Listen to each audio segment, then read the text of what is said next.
আমরা মেয়েরা জেনারেলি যখন টিনেজ ছিল কতজন এই ফিলিংসটা দিয়ে গেছো? কমেন্ট সেকশনে কমেন্ট করবে তো, যে ছেলেরা পিছে ধরতো, প্রেম নিবেদন করতো, ফ্লার্ট নয় কিন্তু সত্যি প্রেম নিবেদন করতো, ভালোবাসি বলে চিঠি দিত, তাই না?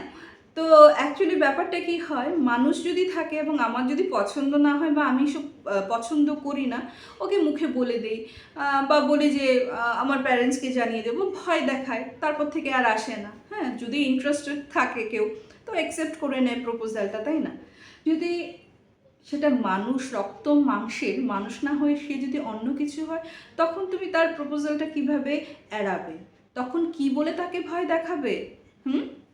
নমস্কার বন্ধুরা, কেমন আছেন আপনারা? আমি রুমকি আজও একটি নয়, দুটি ভয়ঙ্কর ঘটনা নিয়ে চলে এসেছি তোমাদের কাছে। এই ঘটনাগুলি কিন্তু আপনারাই পাঠান। তো যারা ভাবছেন আমার সঙ্গে ঘটনা শেয়ার করবেন, কি করে করবেন, করে দিতে পারেন আমাদের হোয়াটসঅ্যাপ নাম্বার 8011006740, নতুবা আমাদের মেইল আইডি কথায়গল্প@gmail.com, নতুবা আমাদের ফেসবুক এবং ইনস্টাগ্রাম হ্যান্ডেল কথায় গল্প নামে, সেখানে পাঠিয়ে দিতে পারেন। একটাই রিকোয়েস্ট করব, ঘটনাগুলি যাতে শুধুমাত্র আমাদের জন্য, মানে কথায় গল্প ভূতুর আড্ডা স্টেশনের জন্য হয়। আর যেটা সবসময় বলে থাকি যে আমরা কথায় গল্প ভূতুর আড্ডা স্টেশন কোনো রকমের অন্ধবিশ্বাস বা কুসংস্কারকে প্রশ্রয় দেই না। ঘটনাগুলিকে যদি বিশ্বাসযোগ্য বলে মনে না হয়, সেক্ষেত্রে প্লিজ গল্প ভেবে নিয়ে নেবেন, কারণ আমাদের মেন উদ্দেশ্য আপনাদের ছোটোবেলার সেই নস্টালজিক ফিলিংটা ফিরিয়ে দেওয়ার। আচ্ছা, যেই ঘটনাটার কথা প্রথমে স্টার্ট করেছি, প্রচণ্ড ভয়ঙ্কর ঘটনা, পাঠিয়ে দিয়েছে পূজা দত্ত, কিন্তু ওয়েস্ট বেঙ্গলেরই বাসিন্দা, ঠিক আছে? আর প্রথম ঘটনাটা শেয়ার করব অনামিকা দত্ত। মানে উনি বাঙালি, বাট বিয়ে করেছেন আসামিয়াকে, আসামের ঘটনা। ওনার ঘটনাটাও প্রচণ্ড আনইউজুয়াল, তার মানে বলতে পারো যে আজকের এপিসোডটা পুরো জমজমাট হতে চলেছে। তো চলো প্রথমটা শুরু করছি অনামিকা দত্তকে নিয়ে। সো অনামিকা দিয়ে আমাকে ঘটনাটা পাঠিয়েছেন বেশ কিছুদিন হলো, এবং বলছে যে তুমি বিশ্বাস করো, ওই রাতের স্মৃতি আমি কোনোদিনও ভুলবো না। হ্যাঁ, তো যেহেতু বললাম যে উনি বাঙালি বাট বিয়ে করেছেন অসমিয়াকে, তো ওনার হাজব্যান্ড মেডিকেল কলেজের সঙ্গে রিলেটেড। হ্যাঁ, তো অ্যাকচুয়ালি ওনার কি ডেজিগনেশন কি আমি কিছু এখানে উনি ডিসক্লোজ করতে মানা করেছেন, করছি না তাই। তো আমাদের ওখানে কিন্তু তোমার ট্রান্সফার হয়। তো ওনার এখন ট্রান্সফার হয়ে যেই মেডিকেল কলেজের আন্ডারে গেছেন না, ওখানে তোমার কোয়ার্টার পেলেও না, ওনাদের ঠিক কোয়ার্টার পছন্দ হয়নি। ততদিনে কিন্তু অনামিকা দির তোমার এক ছেলে এক মেয়ে, হ্যাঁ, হয়ে গেছে। তো ও বলছে বাচ্চাগুলি অত বড় না, বড়টার বয়স ধরো 7-8 আর ছোটটার বয়স ধরো 3-4, ওরকম। তো কোয়ার্টারটা না দেখে আমার ভালো লাগেনি। একে তো অনেক পুরনো, তার উপর বাচ্চা নিয়ে থাকবো তো কোনো সেফটি নেই, বুঝেছো? গেট ফেট কিছু নেই, ফুট করে যদি বেরিয়ে যায়, হ্যাঁ, ভয় লাগে। বাচ্চাদেরকে তো ওরকম কন্ট্রোলে রাখা যায় না। তো যখন আমি আমার হাজব্যান্ডকে বললাম, তো ও বাড়ি খোঁজা শুরু করলো, এবং মেডিকেল কলেজ জানো তো একটু মানে একটু বাইরের দিকে হয় না শহরে। তো উনি যেহেতু মানে ওনার মেডিকেল কলেজে যেতে সুবিধা হয়, এবং বাচ্চাদের স্কুল টুলও দেখা শুরু করলেন। তো ছোটো বাচ্চা তো ওই তো প্রাইমারি সেকশনেই পড়বে, তো একটা ভালো ইংলিশ মিডিয়াম পেয়েছেন। বেশি দূর না, কাছাকাছি, বাচ্চাদের স্কুলটা কাছে, আর ওনার মেডিকেল কলেজে যেতে হার্ডলি ধরো 10 থেকে 12 মিনিট লাগবে। হ্যাঁ, তো একটা বাড়ি পেয়েছেন, বাড়িটা খুবই সুন্দর। বাড়ির মালিক থাকেন, বাড়ির মালিক হলো তোমার বিল্ডিংয়ে থাকেন। আর আগে যেখানে ওরা মানে থাকতো, আসাম প্যাটার্ন, মানে একচালা বাড়ি টাইপের, তো ওইখানে ওদেরকে ভাড়া দিয়েছে। হ্যাঁ, তো ইন ফিউচার ইচ্ছে আছে এখানে বিল্ডিং বানিয়ে পুরো ভাড়াটা দেবে। তো যেহেতু জাস্ট ওরা এই নতুন বিল্ডিংটা বানিয়ে ওখানে শিফট হয়েছে বলে বলছে আর কিছুদিন পর আবার এখানে উঠাবে, তো ততদিন তো ওরা থাকতেই পারবে। তো বেশ পছন্দ হয়েছে।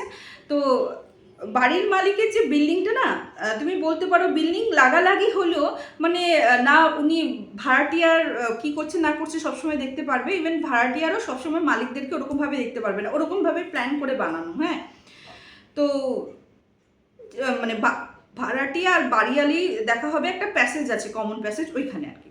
তো আসাম প্যাটার্নের ঘর হলেও ওই তোমার সামনে বারান্দা, আর তোমার লাগালাগি 4টা রুম, একটা কিচেন রুম বানিয়েছে, একটা লিভিং রুম একটা থাকে, আর একটা ধরো গেস্ট রুমটা একদম পেছন দিকে বানিয়েছে। হ্যাঁ, গেস্ট রুমের ওই সাইডে একদম পেছন দিকে ওদের বাড়ির ঠিক গেস্ট রুমের জানলা আছে, জানলার মধ্যে কিন্তু আবার নেট লাগানো। হ্যাঁ, পেছন দিকে না বড় বড় গাছ আছে, আর খালি জমি দেখেছে। তো বাইরে একটা দরজা আছে, তো দরজার মালিক বলেছে যে পুরো ধানি জমি, দরজাটা খুলো না, অনেক সময় সাপ খুব চলে আসতে পারে, তো দরজাটা না খোলাই ভালো। যে ঠিক আছে, তো ধানি জমি, মানে ফসল টসল হয় ওরকম টাইপের। অ্যান্ড অলসো তোমার খালি জায়গা, গাছগুলি বহুত পুরানো। বলছে বট গাছে ওই বয়স হয়ে গেলে যে ঝোল হয় না ওই রকম, যেমন মানে ইয়েগুলি ওই লতা লতা টাইপের ইয়ে হতে, হ্যাঁ মানে ঝুলতে থাকে না ওই রকম টাইপের আর কি। তো বলছে বেশ পুরনো এবং ক্লাইমেটটা বেশ ঠান্ডা, ভালো লেগেছে। গরমের দিনেও কিন্তু অত গরম লাগবে না। অ্যান্ড আসামের যখনের কথা বলছি তখন কিন্তু আমাদের আসাম এতটা গরম ছিল না, এখন যে অবস্থা একদমই গরম ছিল না। অ্যাটলিস্ট গরমের দিনে না কারেন্ট চলে গেলেও হালকা ওই তুমি পাখা হাওয়া করতে করতে ঘুমিয়ে যাবে, আর কিন্তু তোমার গরম লাগবে না, মানে পুরো ঘেমে ভিজে ঠিজে যাওয়া ওইরকম টাইপের কিন্তু ছিল না। তো ঠিক আছে, তো আস্তে আস্তে ওদের ওদের 3টা ফ্যান ছিল। তো গেস্ট রুম, এখন তো আর কোনো গেস্ট আসছে না, তো উনি লিভিং রুমে একটা লাগিয়েছে, বারান্দায় একটা ছোট পাখা ছিল ওটা লাগিয়েছে, এবং তোমার ওনাদের বেডরুমে লাগিয়েছে। আর গেস্ট রুমে বলেছে আস্তে কিনে নতুনটা লাগাবে। অনামিকা দিয়ে যেহেতু অসমিয়াতে বিয়ে হয়েছিল, অসমিয়া ফ্যামিলিতে, তো ওদের ফ্যামিলিতে না একটা ট্রেডিশন ছিল যে ইনফ্যাক্ট বাঙালি ফ্যামিলিতেও কিন্তু কয়েকজন ফ্যামিলি, মানে আমার রিলেটিভের মধ্যেই শুনেছি এটা আছে, যে পিরিয়ডস হলে না 1-2 দিন ওরা আলাদা ঘুমায়, অন্য একটা রুমে ঘুমায়, বা 3 দিন পুরো ওই রুমের সব কিছু ধোয়া পাকলা করে তোমার হাজব্যান্ড বাচ্চাদের সঙ্গে ঘুমোতে আসে। তো অনামিকা দ্বীপ তো মোটামুটি গাছ চলছে, বুঝতেই তো পারছো, এটা তো একটু সময় সাপেক্ষ ব্যাপার। তো ওই সময় কি হচ্ছে, ওনার প্রথম পিরিয়ডস হয় মানে এই বাড়িতে আসার পর প্রথম পিরিয়ডস হয়। হ্যাঁ, আসার পর তো মানে সে তখন রাত্র ছিল 9টার নাগাদ, আর গরমের দিন ছিল, তো ওনারা মানে হওয়ার সঙ্গে সঙ্গে চান ঠান করে নখটুকুটা চান ঠান করে শ্যাম্পু ট্যাম্পু দিয়ে আসেন, আর তারপর চুলা ধরে। তো তখন 9টা 9:30 হবে, বাচ্চাদের খাওয়া হয়ে গেছিলো, ওদের খাওয়া বাকি আছে। তোর হাজব্যান্ডকে বলছে যে আমি চান টান করে আসি তারপর ধরছি। তোর হাজব্যান্ড বলছে দূর, চান টান করতে হবে না, তুমি যদি না ধরো কোনো ব্যাপার না, আমি সার্ভ করে দিচ্ছি। তো বলছে না, আমার নিজেরই কেমন লাগে, যেহেতু এতদিন ধরে মেনে আসছি। তো উনি চান টান করে হাজব্যান্ডকে ভাত ঠাত দিয়ে, তো হাজব্যান্ড বলছে যে দূর, তুমি একটু ছাড়ো এখন, হ্যাঁ এইসব নিয়মকানুন ছাড়ো। হ্যাঁ, আমার বাড়িতে গেলে মা বাবা আছে, মা দেউটা আছে, এটি আর বেলেগ কথা, কিন্তু আমি এটি তো মানে আমরা তো তুমি যখন মা বাবার কাছে যাও সেটা আলাদা ব্যাপার, কিন্তু এখন তো আমরা দুজন আছি, অত মানতে চিনতে হবে না, আলাদা রুমে ঘুমোতে হবে না, এসো তো আমাদের সঙ্গেই ঘুমাও। বলছে না না, আমার আমার আমার অস্বস্তি হয়, যেহেতু এখন মেনে নিয়েছি, আমি মানছি ব্যাপারটা, আমার অসুবিধা হবে, আমার মানে যদি না মানি মনে হবে যে কিছু হবে অশুভ টাইপের। হ্যাঁ, তখন উনি যেহেতু মানে বললাম এই মেডিকেল স্টাফ, বুঝতেই পারছো, উনি কিন্তু ওনার ওয়াইফকে যথেষ্ট বকা দিলেন। কিন্তু অনামিকা ম্যাম তো মানে উনি অনামিকা দিতে বলছে, আমি তো পুরো ডিসাইডেড যে আমি ওই গেস্ট রুমেই যাবো। তো আমার হাজব্যান্ড এটাও বলেছে গরমের দিন গরম লাগবে, কিন্তু তোমার ওখানে পাখা ঠাকা নেই। বলছে দূর, কিসের গরম, এখানে তো এত গরমই নেই, এত ঠান্ডা মানে ঠান্ডা ঠান্ডা, যেহেতু গাছগাছালি এত বেশি, আর আমি জানলা খুলে দেবো, বা ওখানে তো কত গাছ আছে। তো বলছে দেখো সাপ খোপ যাতে না আসে, সাপ খোপ চলে আসবে। তো অনামিকা দি বলছে যে সাপ খোপ কী করে আসবে, এত নেট লাগানো, মশাও আসবে না, ওখানে সাপ গলে যাবে না। তো যাই হোক, ওনার সঙ্গে তর্কে হেরে ওর বাচ্চা নিয়ে হাজব্যান্ড গেছে গিয়ে ওদের বেডরুমে, আর উনি গেস্ট রুমে চলে গেছেন। গেস্ট রুমটা খুব সুন্দর সাজানো ছিল, ওখানে না কিছু তাক্স থাকছিল, ওইটার মধ্যে বাচ্চাদের যে সফট টয়গুলি উনি পরিষ্কার করে সুন্দর করে সাজিয়ে রেখেছে। আর জানলা খুলে দিয়েছে, জানলা খুলে দেওয়ার পর যেহেতু পিরিয়ডস তুমি পুরানো হোক নতুন হোক, অনেকে কিন্তু হালকা একটা ক্র্যাম্প আসে, ব্যথা হতে থাকে। তো উনি শুয়ে না ঘুমিয়ে গেছেন, রাত কটা হবে ঠিক বুঝতে পারছেন না। হঠাৎ না উনি না ছুম ছুম ছুম ছুম নুপুরের আওয়াজ পাচ্ছেন। হ্যাঁ, তো বলছি ওটা উঠে ভাবছে কি আরে নুপুরের আওয়াজ, তারপর বলছে দূর, ওই গাছগাছালির থেকে ঝিঝি পোকার আওয়াজ, বা অনেক রকমের পোকাই তো আসে না আওয়াজ, অনেক রকমের পোকার আওয়াজে এরকম হয় যে মনে হয় যে নুপুরের আওয়াজ। তো উনি ওটাই ভেবেছেন। হ্যাঁ, কিছুক্ষণ পরে চুরির রিন আওয়াজ। তো উনি বলছে আরে এত রাত্রে, এটা তো অনেকটা জঙ্গল টাইপের, কেউ দেখিও নাই, কে আসবে। তো এরকম করতে করতে না উনি কিছুতে ঘুমোতে পারছেন না, যখনই ঘুমোতে যাচ্ছেন না এই পায়ের নুপুরের আওয়াজ আর চুরির আওয়াজটা প্রচণ্ড বেশি হওয়া শুরু করে। তো এরকম করতে করতে উনি না মানে ঠিক যখন কতটা হবে বলছে, আমি ঠিক বুঝতে পারিনি কতটা হবে, কিন্তু আমি শুনতে মানে অনেক সময় দেখবে শুনতে তুমি একঘেয়ে হয়ে যায়, তুমি হ্যাবিচুয়েটেড হয়ে যাও, আমারও বোধ ওরকম দশায় হয়েছে। ওইগুলি শুনতে আমি ঘুমিয়ে গেছি। উঠে দেখে কিরম কি, আমি এত বছর ধরে আমার ছোটোবেলা মানে পিরিয়ডস তো কবে থেকে হয়েছে, আমার পুরো বিছনা পড়ে গেছে, হ্যাভি ফ্লো, আর কন্ট্রোল করতে পারছি না। যেহেতু আমার হাজব্যান্ড মেডিকেল স্টাফ বললাম, আমি ওকে বললাম, তো বলছে যে হয়তো টানাটানি করেছো, কিছু একটা হয়েছে প্রবলেম, ঠিক আছে আমি মেডিসিন এনে দিচ্ছি তোমাকে, যদি বেশি মানে কন্ট্রোল না হয়, তুমি যদি কন্ট্রোলে না আসে ব্যাপারটা, তাহলে কালকে আমরা সোনোগ্রাফি করে নেবো, আর কোনো গাইনির সঙ্গে কনসাল্ট করে নেবো। তো উনি ওনার ওনার ইয়ে মতে উনি মেডিসিন এনে দেওয়ার পর উনি খেয়েছেন। খাওয়ার পর হাজব্যান্ড বলছে আজকে রান্না ঠান্নার কোনো দরকার নেই, আমি নিয়ে আসবো, দুপুরেরটাও নিয়ে আসবো, আর আমি হাফ বেলা না ছুটি নিয়ে নেবো, হ্যাঁ, যেহেতু এখন একটা ইম্পর্টেন্ট ইয়ে আছে, মিটিং আছে, আমার যেতেই হবে। ঠিক আছে।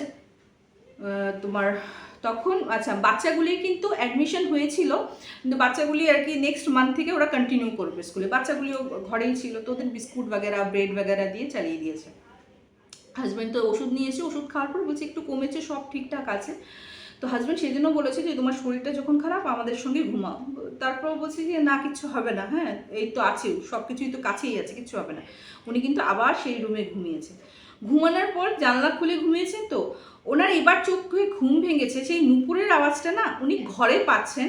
অ্যান্ড উনি বলছেন যে আমার মাথায় না কেউ এরকম করে হাত বুলিয়ে দিচ্ছে, আদরের হাত। কিন্তু দেখো আমাদের মেয়েদের তো একটা ইনস্টিংক্ট হয়, যদি যে কেউ বাজে একটা টাচ করুক আমরা কিন্তু ফিল করতে পারি রুমকে, কিন্তু টাচটা কিন্তু বাজে ছিল না, টাচটা কিন্তু খুব মানে স্নেহ করে যদি কেউ তোমাকে আদর করে করে মাথায় হাত বুলিয়ে দেয়, জাস্ট লাইক দ্যাট, ওইরকম ছিল।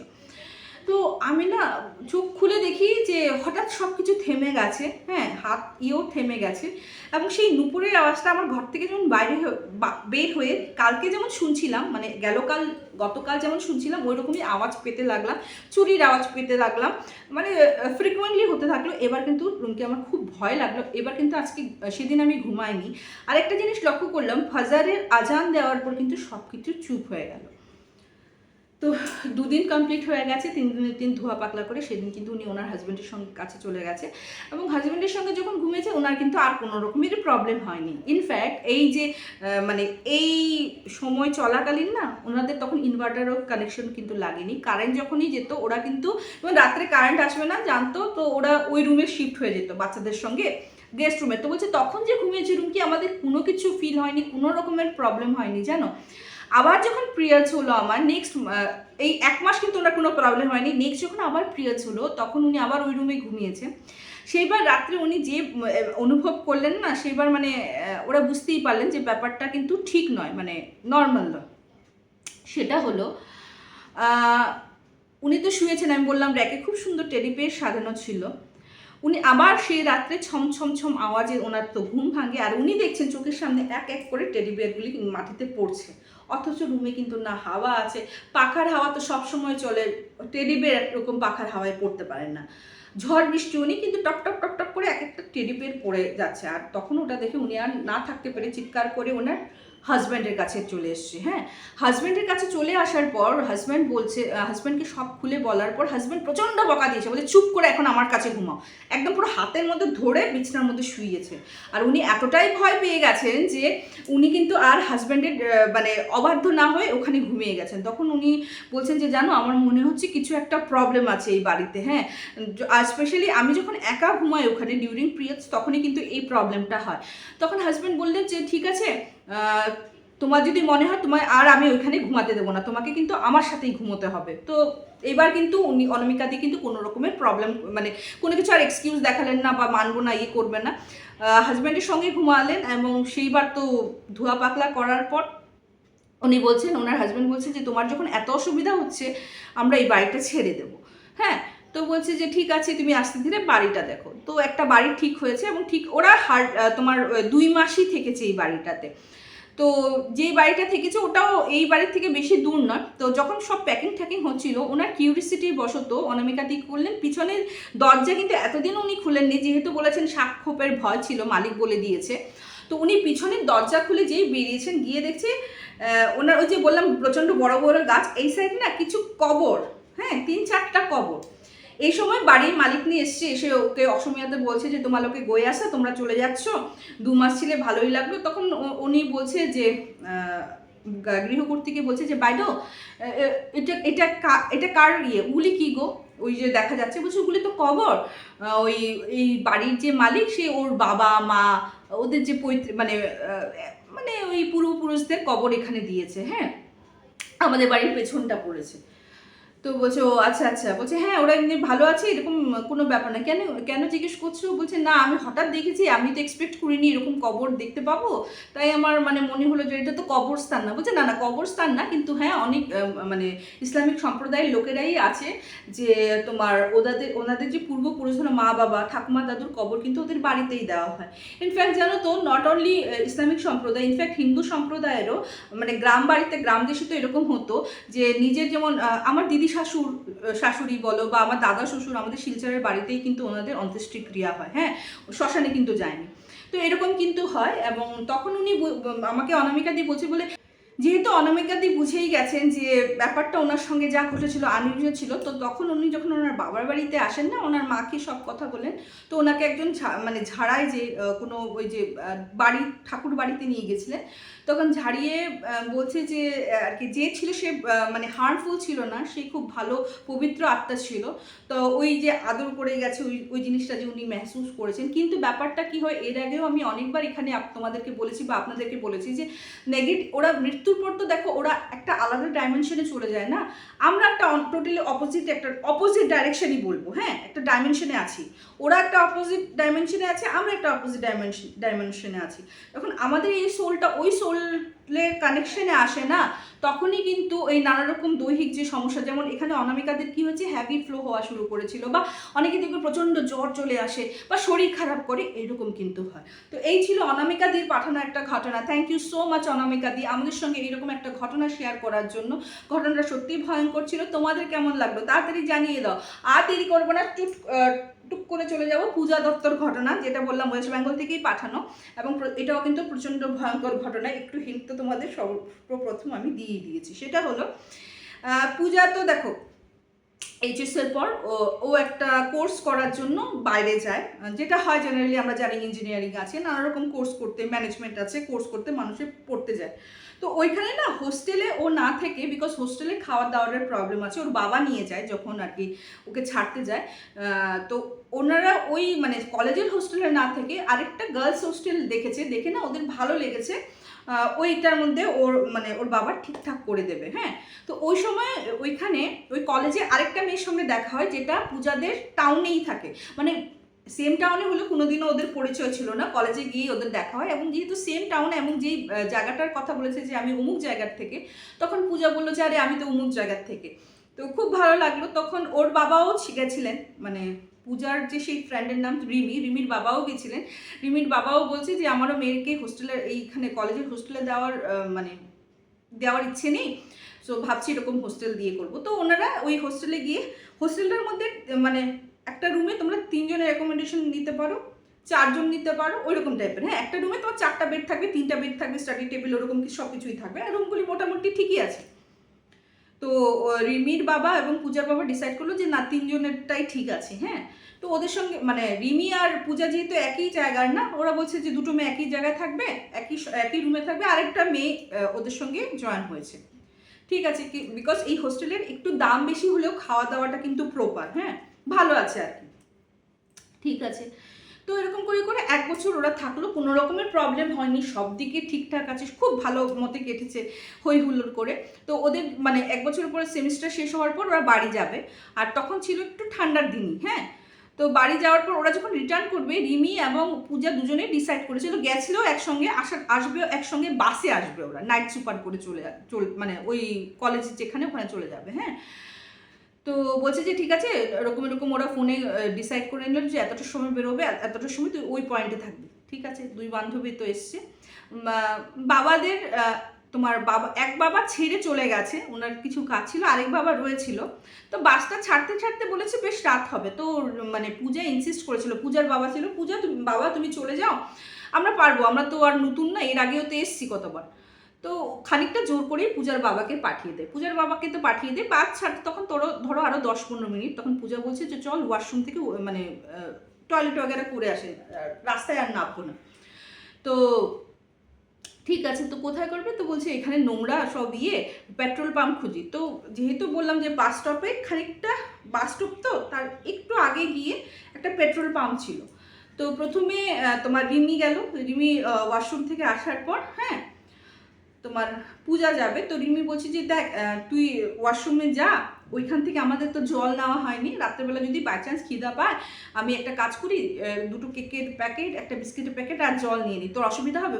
তো পূজা বলছে না না তাড়াতাড়ি কর, আবার ছেড়ে দিলে তখন অসুবিধা হয়ে যাবে, আমি ওয়াশরুমের কাজ করতে করতে তুই নিয়ে আসতে পারবি।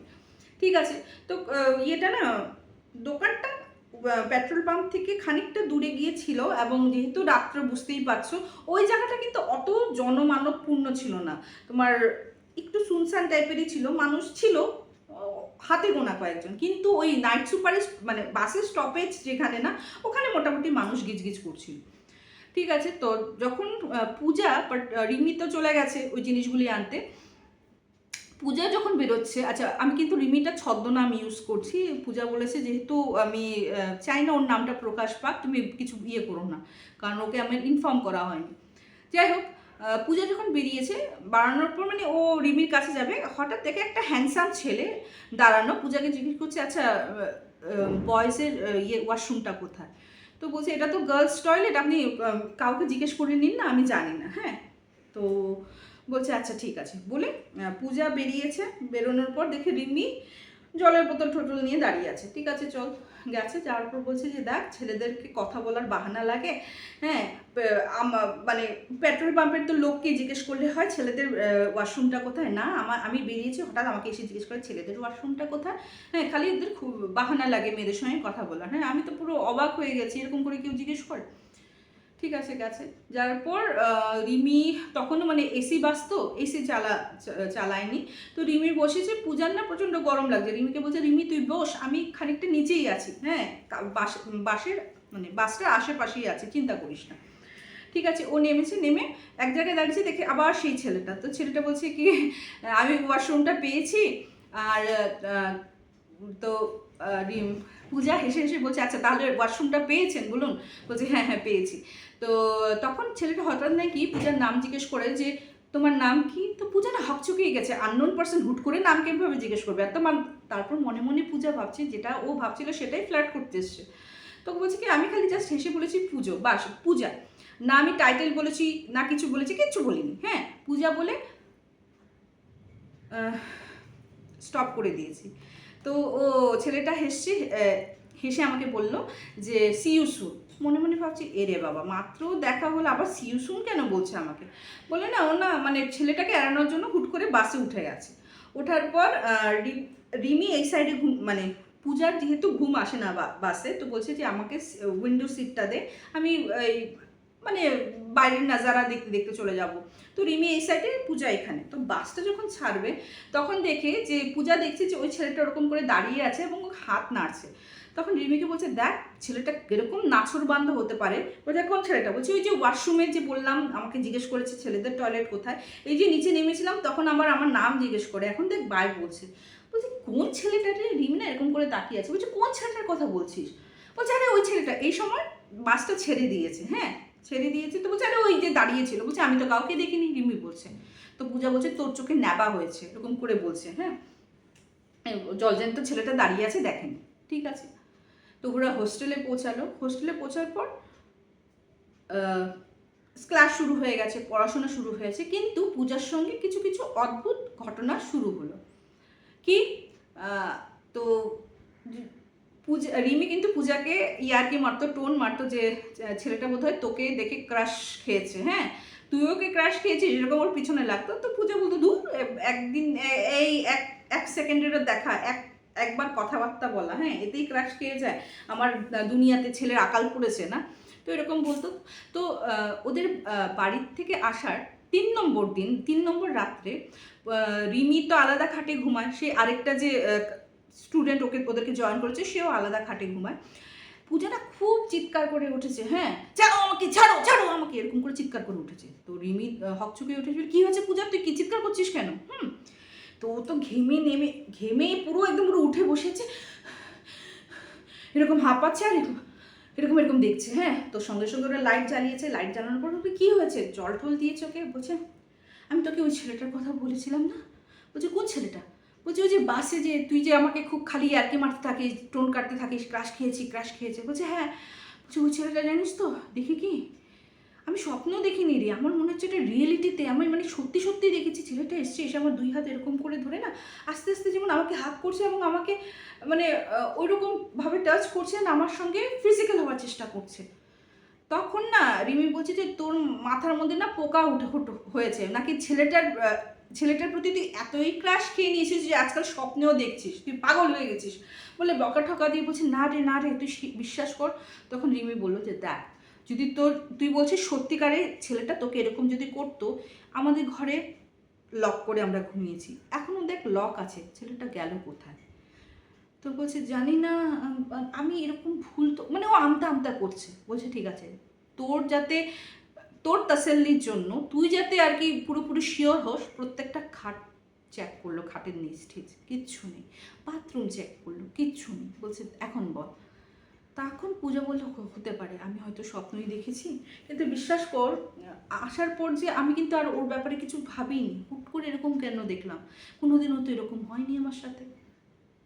তো রিমি বলছে দূর ওগুলো মাথার থেকে ছাড়, পড়ার দিকে কনসেন্ট্রেট কর। হ্যাঁ, এখন কিন্তু এখনের ইয়ারটা কিন্তু প্রচণ্ড টাফ। তো ওগুলি বলে ও ঘুমিয়ে গেছে, ওরা তিনজনই ঘুমিয়েছে। তো পূজা বলছে যে তারপর আমি নিজেকে বোঝাতে যাচ্ছি আমি স্বপ্ন দেখেছি, ছেলেটাকে মাথা থেকে বের করতে হবে বলে বলে আমি ঘুমিয়ে গেছি। ঠিক আছে, সেকেন্ড ডে তোমার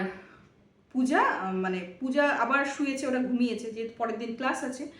সে দিনটা ছিল মোস্ট প্রবলি তোমার শুক্রবার, ওদের শনিবার দিন স্পেশাল ক্লাস হতো। হ্যাঁ, শুক্রবার দিন রাত্রেবেলা পূজা একটা জিনিস ফিল করতে পারলো, কিন্তু ঘুমিয়ে গেছিলো। কিন্তু ওই বলে না, তুমি যতই ঘুমিয়ে যাও মেয়েদের একটা আনকনসিয়াস মাইন্ডে এত সজাগ থাকে কি এরকম করে টাচ করলে কিন্তু এরকম যে আস্তে আস্তে করে টাচ করে উপরে উঠছে, ও কিন্তু তড়াক করে উঠেছে, উঠে দেখে ওই ছেলেটাকে দেখেছে এবং ওর চোখের নিমিষে কিন্তু ও ভ্যানিশ হয়ে গেছে। হ্যাঁ, এটা দেখে নাকি ও সেন্সলেস হয়ে গেছিলো। হ্যাঁ, বলছে আমার তখন আমি জিনিসটা ঠাহর করতে পারিনি, কিন্তু হ্যাঁ আমি কিন্তু সেন্সলেস হয়ে গেছিলাম।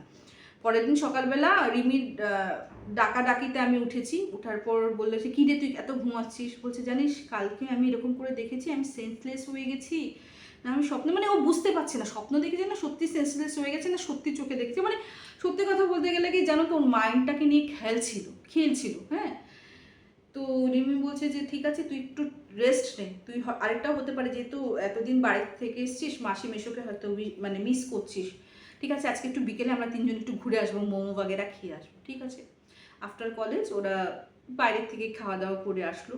ঠিক আছে, তো ফ্রাইডে রাত্রে হলো, মানে আফটার কলেজ বললাম, স্যাটারডে এক্সট্রা কিছু স্পেশাল ক্লাস ছিল, তো মোমো বাগেরা খেয়ে ওরা চলে এসলো। আর যেহেতু পরের দিন সানডে, তো বলছে যে আজকে একটু গপ্প ঠপ্প করবো। হ্যাঁ, তো রাত্রেবেলা এরকম অবস্থা হচ্ছে, আজকে গল্প টল্প করবো, মাইন্ডটা পুরো রিফ্রেশ করে ঘুমাতে যাবে, দেখবি কোনো রকমের স্বপ্ন দেখিস নি। ঠিক আছে, রাত্রেবেলা খাওয়ার মানে খেতে গেছিলো। হ্যাঁ, তো ডাইনিং স্পেসে খাওয়ার পরে রিমি তোমার পূজা না মোবাইলে মানে মেসেজ করতে করতে এগোচ্ছিল, রিমি খানিকটা পিছিয়ে গেছে। তো রিমিও মানে হাতের মোবাইলটা আর কি নিয়ে মেসেজ করবে, ইন দ্যাট টাইম হঠাৎ পূজাকে বলে পূজা দাঁড়াতো। তো বলছি কেন ডাকছিস, কি হয়েছে? বলছে আয় না তুই ঘরে এখন কেন যাচ্ছিস, কালকে তো কলেজ বন্ধ আছে, আয় এখানে একটু দাঁড়িয়ে গল্প করি, এখন ঘরে ঢুকবো না। তো বলে না রিমি ওকে নিয়ে কিছুক্ষণ দাঁড়ালো, 10 মিনিট পর বলছে চল এখন ঘরে চল। বলে কি হলো, তুই পট করে দাঁড়ালি, 10 মিনিট হয়ে গেলে কথাবার্তা বললাম? বলছে হ্যাঁ হয়ে গেছে, ওই একটুক্ষণ খাওয়ার পর হুট করে না বিছনায় দেখ, আমরা রুমে গেলেই বিছনায় বসবো, হাঁটাহাঁটি করা হবে না, দাঁড়ানো হবে না, এই যে হজম হয়ে গেল দেখবি, আর কোনো রকমের প্রবলেম হয়নি। ঠিক আছে, তো পূজা যেতে যেতে ওরা তিনজন তো বললো আজকে গল্প করবে, খানিকটা রিফ্রেশ হয়ে তারপর ঘুমোতে যাবে। তো ওরা না তিনজনেরই খাটে বসে বসে গল্প করছে, কথা বলছে। তারপর হঠাৎ রিমি একটা কথা বলেছে, কালকে না মাসির সঙ্গে একটু কথা বলবো, তো সকালবেলা মাসিকে একটু ফোন লাগাস, আমি কথা বলবো। হ্যাঁ, তো বলছে যে তোর নাম্বার, আমার মার নাম্বার তো তোরও আছে। বলছে না, দুটো মেয়ে মিলে মাসিকে জ্বালাবো খুব, এরকম করে বলছে। হ্যাঁ, তো পূজা বলছে হঠাৎ তুই মার সঙ্গে কেন কথা বলবি? বলছে না এমনি কথা বলবো, অনেকদিন হয়েছে মাসির সঙ্গে কথা বলিনি, আমিও তো মিস করি আমার টাউনের মানুষদেরকে। তো এরকম করে বলতে বলতে যখন রাত্র 12টার থেকে খানিকটা 1টার দিকে ঘড়ির কাঁটাটা ছুঁই করছে না, বিশ্বাস করবে না, পূজা বলছে আমার খাটটা দিদি, বিশ্বাস করো আমার খাট, ওদের দুটার খাট কিন্তু পুরো ঠিক আছে, জোরে ভূমিকম্প দিলে যেমন কেঁপে উঠে না ওরকমভাবে এত জোরে কেঁপে উঠেছে, আমি এক লাফ মেরে রিমির খাটে চলে গেছি। রিমিও দেখেছে, সে বন্ধুটাও দেখেছে, ওরা প্রচণ্ড ভয় পেয়ে গেছে। তো ওরা বলছে যে ঠিক আছে তুই ওই খাটে ঘুমাস না, আমাদের মানে ওদের দুইটা যে খাট ওটা জয়েন করে 3জন কষ্ট মষ্ট করে রাত কাটিয়ে দেবো। তো পরের দিন সকালে রিমি কি করলো, মানে তখন ওই রাত্রে দেখো মা বাবাকে ফোন করে, ওদেরও তো বয়স হয়েছে, ওনাদেরকে জানানোর থেকে পরের দিন সকালে রিমি ওর মানে পূজার মায়েরকে ফোন করা হয়েছিল, কথা বলছে যে মাসি আন্টি পূজার না একটু মানে শরীরটা খারাপ খারাপ লাগছে, ওকে কিছুদিনের জন্য তোমার কাছে নিয়ে যাবে কি? তো বলছি কেন রে মা, এমনি তো জাস্ট গেলেই তো তোরা 3-4 দিনই হলো, আবার কি হয়েছে, বেশি শরীর খারাপ? বলছে না ওর না ওরকম শরীর খারাপ না, ওর না আসার পর থেকে না কিছু কিছু প্রবলেম হচ্ছে।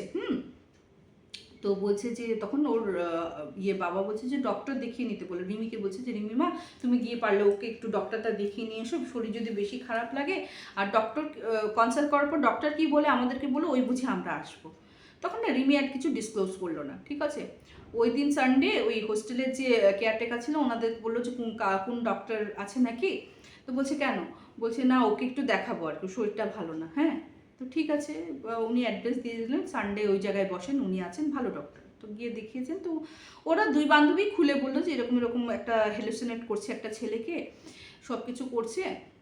তো রিমি বলছে যে আঙ্কাল আন্টি মানে পূজার মা বাবার মতে মেবি হতে পারে যে এটা স্ট্রেসের জন্য হতে পারে। তো ডক্টর বলে হ্যাঁ হতেই পারে স্ট্রেসের জন্য, আর তাছাড়া মা বাবার কাছে এতদিন ছিল, এখন চলে এসছে, একটা ইনসিকিউরিটি ফিল হচ্ছে, হয়তো এরকম ইমাজিনারি কোনো বয়ফ্রেন্ড বা কোনো ছেলেকে ইয়ে করছে। তো রিমি বলছে যে হ্যাঁ আমিও কিন্তু ছেলেটাকে দেখিনি, ও বলেছে কিন্তু আমি দেখতে দেখতে বাস ছেড়ে দিয়েছিল, আমি আর দেখিনি। ঠিক আছে, ডক্টর বলছে না টেনশন করার না করো না, আর রিমিকে বলছে পূজাকে বলছে তুমি গান শুনো, তোমার যেটা ভালো লাগে ওটা করো, তো আস্তে আস্তে এই জিনিসটাও কেটে যাবে। তারপর ওখান থেকে আস্তে আস্তে একটা হনুমানের মন্দির পায়। তো জেনারেলি কি হয়, পূজা বলছে যে আমরা জানো যে আমরা তো একটু জ্যানজি, ওরা জ্যানজি, তো বলছে আমরা লকেট থেকে কোরিয়ান সব টর্নামেন্টসই ঠাকুরের লকেট আর গলায় ছিল না। তো তখন বিকেল হয়ে গেছিলো, আরতি হচ্ছিল হনুমান টেম্পলে, তো আমরা প্রণাম করেছি, প্রণাম করে যেই বেরোতে যাব না, তখন হঠাৎ সেখানে লোকটা বলছে আরে আরতি মানে আরতি চলছে, বিচ আরতি মে ছোড়কে নিয়ে যাতে, মানে আরতির মিডিল দিকে এরকম কেউ যেতে পারে না। তো পুরো আরতি ঠাটি দেখার পর তাপ ঠাপ নিয়ে এসছে, অটোমেটিকভাবে খুব মানে মিরাকেল একটা কাণ্ড হলো। সেদিন কিন্তু ইয়ের সঙ্গে কারোর সঙ্গে কোনো প্রবলেম হলো না। হ্যাঁ, তখন না রিমির পুরোপুরি আরও ডাউট হয়ে গেছে। তখন পরের দিন সকালবেলা, মানডে সকালবেলা আন্টিকে মানে পূজার মাকে বলছে যে আন্টি কালকে ও পূজা খুব ভালো করেই ঘুমিয়েছে, কোনো অসুবিধা হয়নি, হনুমানজি ওর সাথে আছে বলে কিছু হয়নি। তো আমি বলবো যে কিছুদিন আপনি পূজাকে নিয়ে যান, রাখুন। বলছে কেন মা, কেন বলছিস সেসব কথা? তখন বলছে কি আমি আগে পূজার কথায় বিশ্বাস করিনি, ও আমাকে বলতো এরকম এরকম সব কথা খুলে বলেছে। বলছে একদিন জানো তো আন্টি, আমি ডিনার করে আসছি পূজার খানিকটা আগে, আমি একটা জিনিস দেখে থতমত খেয়ে গেছি এবং ভয় পেয়ে গেছি, তখন থেকে পূজার কথা আমি একটু একটু বিশ্বাস হচ্ছে। আমি যে যাচ্ছি আমাদের যে তোমার বিল্ডিংয়ের দেওয়ালে পূজার শ্যাডোর সঙ্গে সঙ্গে আমি আরেকটা তোমার লম্বা শ্যাডো দেখতে পাচ্ছি, অথচ আমার শ্যাডোও পড়ছে, পূজার শ্যাডোও পড়ছে, আরেকটা লম্বা শ্যাডো, সে কিন্তু ওই প্যাসেজে তখনও ছিলই না কেউ। আর যতদূর আমার মনে হয়েছে চুলগুলি বেশি বড় না, বব কাট আমার কেন যেন মনে হচ্ছে সেটা কোনো ছেলের শ্যাডো হবে, আর এটা কিন্তু পুরো গার্লস হোস্টেল। সেদিন রাত্রে জানো তো খালি পূজার খাটটা এত জোরে কেঁপে উঠেছিল, অথচ আমার আর আমার ওই ফ্রেন্ডের খাট কিন্তু পুরোপুরি ঠিক ছিল। আমি জানি না আন্টি আমাদের সঙ্গে এরকম কেন হচ্ছে, মানে এত সব হওয়ার পরে আমি কেন, আমার মনে হচ্ছে যে এটা অন্য কিছু ছাড়া কিছুই হতে পারে না, তাই আমি ঠিক বুঝতে পারছি না। আমার মনে হয় পূজাকে একবার তোমরা নিয়ে যাও। তো পূজার বাবাকে যখন বলেছি, পূজার বাবা পুরোপুরি বিজ্ঞান মনস্ক মানুষ, কিন্তু ওর মায়ের জোরাজোরি করে পূজাকে বলেছে তুমি অ্যাপ্লাই করে দাও 1 সপ্তাহ ছুটির, আমি তোমার বাবা আসছে নেওয়ার জন্য। তো সেদিন কোনো মতে মানে হনুমান চালিসা চালিয়ে ঠালিয়ে ওই রাত্র পার করার পর বাবা পৌঁছেছে, এবং সেদিনই কিন্তু পূজাকে নিয়ে চলে আসে ওদের বাড়িতে। একটা জিনিস বলছি, এই যে আরেকটা যে রুমমেট ছিল ও তো সব কথা শুনেছে, ওটা গিয়ে ইয়েকে মানে যে ওনার ছিল সেই হোস্টেলে বলেছে যে পূজার মেন্টাল ডিসব্যালেন্স আছে, কিছু প্রবলেম আছে, তো ওকে পাগল সাব্যস্ত করছিল। হ্যাঁ, তো পূজা যখন প্রথম ঘটনাটা পাঠায়, বলছে জানো দিদি আমার সঙ্গে এরকম ঘটনা ঘটেছে, মানুষ আমাকে পাগল সাব্যস্ত করে হোস্টেল হয়তো কলেজ থেকেও বের করে দিত। তো ওই বান্ধবীটা যখন মানে ওই ইয়েকে ওনাকে বলে, ওনার রিমিকে ধরে, তো রিমি বলছে না ম্যাম ওরকম কোনো প্রবলেমই হয়নি, ও হয়তো মা বাবাকে খুব মিস করছিল। তো বলছে ঠিক আছে আমি তাহলে ওর বাবার সঙ্গে ফোন করি। ওর রিমির সামনেই বাবাকে ফোন করেছে, বলছে আপনার মেয়ে নাকি মেন্টালি আনস্টেবল, এরকম স্টুডেন্টকে তো রাখা যাবে না, আমার তো বিজনেস, এটা তো একটা বিজনেস। তখন ওর বাবা বলছে না না কোনো আনস্টেবল নয়, আপনি প্রেসক্রিপশনও দেখতে পারেন, একটু স্ট্রেস হয়েছে, ডক্টরের প্রেসক্রিপশনও দেখতে পারেন, ওর একটু স্ট্রেস হয়েছে, মানে মানে ঘরকে মিস করছে ওটার জন্য। তারপর রিমি নাকি ওই মেয়েটাকে ধরেছে, বলছে আর যদি তোর সঙ্গে এরকম হতো, আমরা যদি এরকম করতাম তোর সঙ্গে, তোর কিরকম লাগতো রে, তুই নিজে দেখিসনি ওই দিন কী হয়েছিল খাটে, আর ওর মা বাবা তো নিয়ে গেছে, নিশ্চয়ই আঙ্কাল আন্টি কিছু একটা মানে টোটকা মানে ওকে কিছু একটা মানে ইয়ে করেই ঠিক করেই পাঠাবেন, তুই এরকম কেন বলতে গেলি, মানে খুব বকা দিয়েছে। তখন না মানে ওই মেয়েটাও গিলটি, মানে যখন বলছে তোর সঙ্গে যদি এরকম হতো আমরা করলে খুব ভালো লাগতো, একবার নিজের কথা ভেবে দেখিস তো, নিজের উপর নিয়ে দেখতো, মানুষ যদি তোর যদি এরকম প্রবলেম হতো আর আমরা যদি তোর সঙ্গে এরকমভাবে বিহেভ করতাম। তখন ও রিয়েলাইজ করলো, বলে সরি আমার খুব ভুল হয়ে গেছে রে, কারণ আমি ভয় পেয়ে গেছিলাম, জীবনেও তো দেখিনি দুজনের খাট ঠিক আছে আর হঠাৎ ওর খাট এরকম করে নড়া শুরু করে দিয়েছে। তো যাই হোক, তারপরে নাকি ও তো পূজা বাড়ি যায়। এখন একটা কথা বলে দিই, যেহেতু বললাম পূজার বাবা খুব বিজ্ঞান মনস্ক, কিন্তু পূজার একজন ন্যানি ঠিক বলা ভুল হবে, কারণ উনি না ওনার ঘরের পরিবারের সদস্যই হয়ে গেছিলেন। পূজা ওনাকে মাসি ঠাম্মি বলতো, কিন্তু যদিও ওনাদের কোনো রিলেটিভ নয়। এই ক্ষেত্রে বলে দিই, পূজাদের অ্যানচেস্ট্রাল হোম ওয়েস্ট বেঙ্গলের একটা গ্রামে, হ্যাঁ। তো ওর বাবার চাকরি সূত্রে বাচ্চার পড়াশোনার জন্য ওরা শহরে থাকে, কিন্তু অ্যানচেস্ট্রাল হোম গ্রামে, সেখানে ওর দাদু ঠাম্মু সবাই আছে। পূজার যখন জন্ম হয়, এই যে মাসি দিদের কথা বলছি, ওনার নাকি হাজব্যান্ড মারা যায় প্রথমে, তারপর ওনার যমজ দুই ছেলে ছিল, যমজ দুই ছেলেই ওদের বয়স তখন 14 না 15, একবারে একটা অ্যাক্সিডেন্টে মারা যায়, দুই ছেলের মৃত্যুই একবারে হয়। উনি প্রচণ্ড ভেঙে পড়ে যায়, বুঝতেই পারছো। তখন নাকি পূজার ঠাকুমা ওনাকে আশ্রয় দেন, বলছে তুমি আমার সঙ্গে থাকবে, তুমি আমার ছোট বোনের মতো থাকবে। এবং পূজার জন্মের পর যেহেতু উনি আসতে পারবেন না, ওনার ওখানে তো সংসার আছে, এই মাসি দিদাকে পূজার দেখাশোনার জন্য পাঠায়, ওনার বৌমার যাতে টেক কেয়ার হয়। মানে একজন মানে এই সময় কি হয়, একজন কোনো বয়োজ্যেষ্ঠ থাকলে কি করা উচিত না করা উচিত অ্যাটলিস্ট হিদায়ত তো দেবে, ওই জন্যই মাসি দিদাকে পাঠিয়েছে। তারপর কিন্তু মাসি দিদার আর ফেরা হয়নি সেই গ্রামে, ওদের সঙ্গেই থেকে গেছে। এবং সত্যি কথা বলতে গেলে পূজা বলছে যে মাসি দিদা বলি ঠিকই, কিন্তু উনি আমার ঠাম্মার মতোই, আমার মা বাবাও কিন্তু যথেষ্ট রেসপেক্ট করেন, ওনার কথা কিন্তু আমাদের বাড়িতে কেউ ফেলে না, হ্যাঁ। তো যখন মাসি দিদার সামনে সব কথা আমি বললাম, মাসি দিদা তখন বললেন বাবাকে যে আমরা কালকেই গ্রামে যাব, কালকেই গ্রামে যাব, মানে অ্যানচেস্ট্রাল ওখানে যাব, আমাদের ওখানে একজন আছেন মুরব্বী জাতীয়, ওইখানে ওকে ঝাড়াতে হবে। তো যদিও বাবা মানতেন না, কিন্তু মাসি দিদার কথা যেহেতু ফেলতে পারেন না, ওনারা কিন্তু পরের দিনই যান। ঠাকুমা ততদিনে ওর দাদু মারা যায়, কিন্তু ঠাকুমা তখনও জীবিত ছিল পূজার, পূজার ঠাকুমা কিন্তু এখনও জীবিত, মানে মাসি দিদাও আছে, উনিও আছেন। তো ঠাকুমাকে তো বলেন, তো ওই দেন ওই দিনই কিন্তু ওই যে ঝাড়ায় আর কি ওনাকে খবর দেওয়া হয়। তারপর ঝাড়িয়ে ঠাড়িয়ে উনি যেটা বললেন যে কোনো একটা অতৃপ্ত আত্মার, হ্যাঁ, যে আনম্যারিড ছিল, পূজাকে দেখে ভালো লেগে যায় এবং ওই পূজার সঙ্গে সেই রিলেশনটা বানাতে এসেছিল, মানে বিয়ের পর যে রিলেশন হয়, এবং আস্তে আস্তে পূজাকে কিন্তু ওর দুনিয়াতেই নিয়ে যেত। তো যেহেতু জাস্ট স্টার্টিংই হয়েছিল, ব্যাপারটা ধরা পড়ে গেছে বলে আমি যা করার করে দিলাম, কিন্তু এটা যদি আরেকটু গাড়িয়ে যেত, ও কিন্তু ওকে নিয়ে যেত, কারোর সাধ্যে ছিল না যে ওকে বাঁচিয়ে রাখার। তো যাই হোক, ওই টোটকা করার পর তো পূজা চলে আসে, আর কোনো রকমের প্রবলেমও হয়নি, খুব ভালো মতেই ছিল, কোনো ভয় ডরও আর লাগেনি ওদেরকে।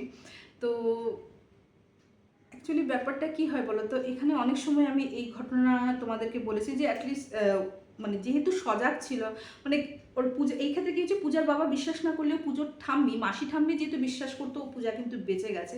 কিন্তু এরকম ঘটনা একটা এসে রয়েছে জানো তো, সেই আত্মা কিন্তু প্রাণটাকে নিয়েই গেছে। ঘটনা খুব তাড়াতাড়ি আসবে, মেবি হয়তো লাইভেও শোনাতে পারি বা এমনিও এপিসোডও নিয়ে আসতে পারি, প্রচণ্ড ভয়ঙ্কর ঘটনা এসে রয়েছে, নিয়ে আসবো তোমাদের কাছে।